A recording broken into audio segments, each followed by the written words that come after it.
창세기 7장 13절에서 16절 말씀. 창세기 7장 13절에서 16절 말씀 교독하겠습니다. 오늘 말씀은 여호와께서 닫아 놓으셨다. 이 말씀 제목을 가지고 은혜 받기를 원합니다. 오늘 말씀도 홍수가 시작된 시점에서 방주의 승선한 명단을 기록하고 있습니다. 이제 방주의 승선한 명단이 기록되고 있는데요. 이 말씀에서 보면 동사가 하나 반복되고 있는데요. 들어갔다, 들어갔다, 들어갔다는 말, 이 동사가 다시 반복되고 있습니다. 첫째는 노아의 여덟 가족이 들어갔습니다.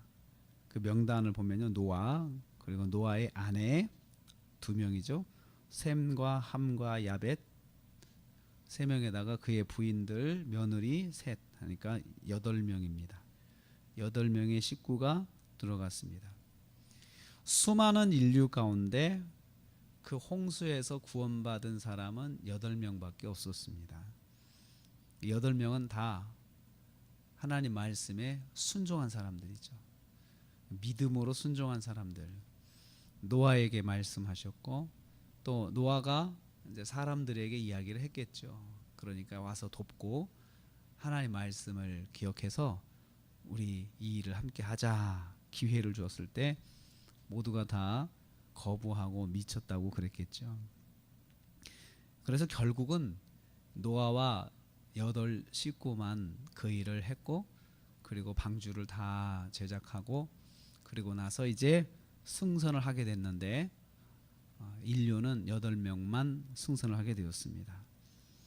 그래서 구원은 항상 모두가 구원을 받아야 되지만, 또 모두에게 구원의 기회가 있지만, 그 구원의 은혜를 받는 사람은 소수라고 하는 것이죠. 선택된 사람들, 믿음으로 선택된 사람들, 믿음으로 순종한 사람들만 받는다는 것을 볼 수가 있습니다. 두 번째로 모든 생명의 기운이 있는 육체가 둘씩 들어갔습니다. 그래서 이 부분이 14절부터 15절, 16절 전반부까지 이 부분이 세밀하게 강조가 되어 있어요.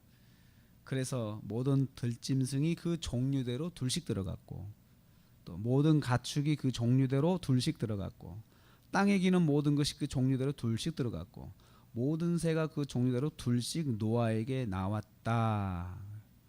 노아에게 나왔다. 이 둘씩 구체적으로 이 명단이 나오는데, 그리고는 이들이 나와서 방주로 들어갔다. 이렇게 이 내용이 강조되어 있습니다. 이 강조되어 짐승들이 어떤 짐승들이 들어왔는지 그 명단이 강조되어 있는데요.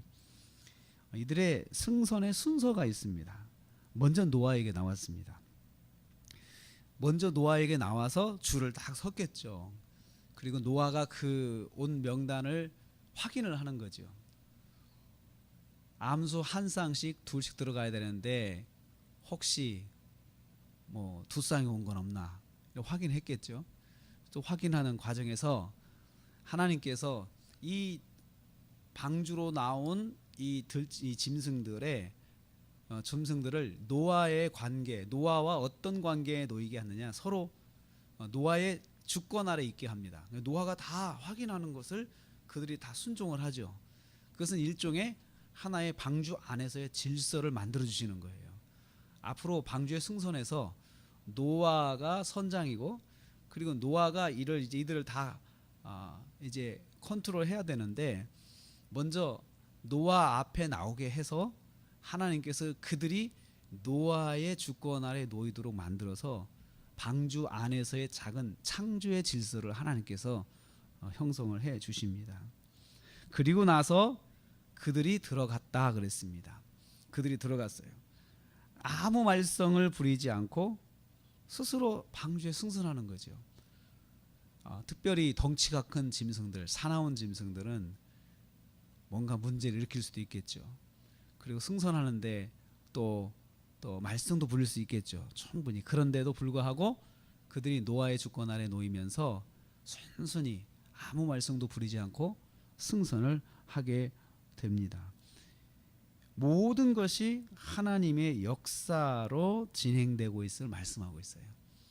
하나님께서 순조롭게 진행되도록 하나님께서 그 짐승들을 다 조정하시는 거죠. 또 짐승들의 마음을 다 순하게 만드신 거죠. 그래서 하나님께서 들여보내셨다. 그렇게 16절에 말씀하고 있어요. 하나님이 그들에게 명하신 대로 들어가매 여호와께서 그들을 들여보내시고, 하나님께서 그들을 들여보내는 게 하나님께서 그들이 들어가는 과정을 하나님 주관하셨다는 거예요. 그러니까 홍수가 이제 시작되기 그 직전까지도 하나님께서는 세밀하게 그 과정을 진행하고 있는 것을 볼 수가 있습니다. 세 번째로 여호와께서 문을 닫으셨습니다. 16절 후반부에 방주의 문을 여호와께서 닫으셨습니다. 그래서 여호와께서 문을 닫으시니라. 이 닫으셨다고 하는 것이 말씀하는 것은 이 모든 과정이 이제 끝이 났습니다. 추가되는 일은 없습니다. 뭐 다시 또 문을 열고 누가 승선을 못했어, 그러니까 마저 타야 되겠다 하고는 다시 또 문을 열 일도 없다는 거죠. 완전한 그 준비가 끝났고 하나님께서 계획하신 대로 모든 것이 다 진행이 된 것입니다. 그래서 하나님께서 닫으신 방주의 문을 사람이 열 수 없다는 것입니다. 이제 사람이 열 수 없게 만드셨습니다. 밖에서도 열 수 없고 안에서도 열 수 없게 하나님께서 닫으신 거죠. 더 이상 열 일이 없다는 것입니다. 방주의 문이 열릴 시간이 이제 끝났습니다. 그 열린 시간이 끝났고 이제는 방주의 문이 닫히고 이제 방주가 뜨게 되는 일만 기다리면 되는 것입니다.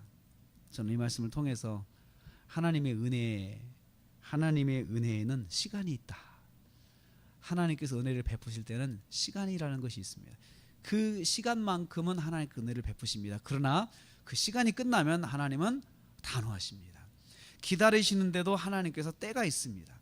하나님의 은혜의 때는 시간이 있습니다. 기다리심도 시간이 있고 그 기다림이 끝나시면 하나님은 단호하게 징계하실 건 징계하시고 심판하실 건 심판하시고 또 돌이키지 않으십니다. 한번 하시면은 옛날로 돌이키기가 쉽지가 않습니다. 물론 성경에서 이런 부분이 있습니다. 하나님의 헤세드, 하나님의 자비를 강조하기 위해서 징계하셨던 것을 하나님 돌이키실 때가 있습니다.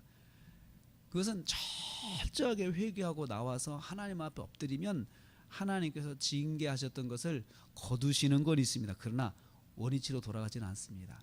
맞았던 상처는 그냥 상처로 남으면서 더 이상 때리지 않으시고 참으시는 거지, 하나님께 용서를 구하고 회개했다고 해서 모든 것이 원점으로 돌아가는 것은 아닙니다. 하나님의 은혜에는 시간이 있습니다. 그래서 성경에 그렇게 말씀합니다. 은혜 받을 만한 때에 은혜를 받아라. 지금은 은혜 받을 만한 때다.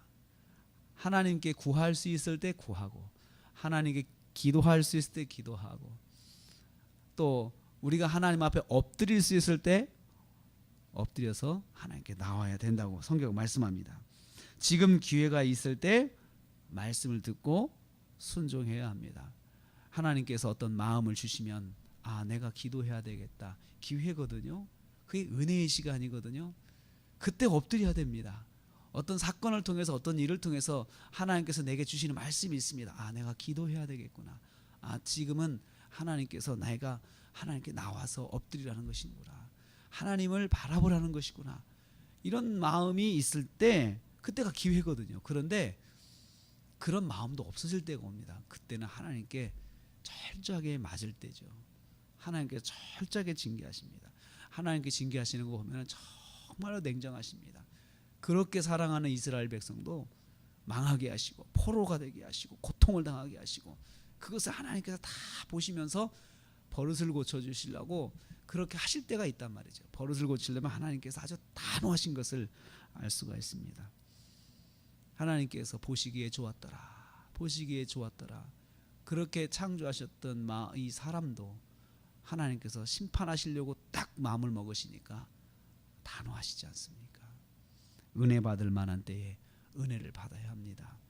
우리가 하나님 앞에 구할 수 있을 때 그 마음을 주실 때 빨리 엎드리는 것이 그것이 하나님의 은혜를 누리는 길입니다. 오늘도 우리는 하루를 또 시작합니다. 하나님께서 우리에게 어떤 마음을 주시거나 또 깨닫게 하실 때 빨리 그걸 붙잡고 하나님 앞에 나가야 은혜를 받을 수가 있습니다.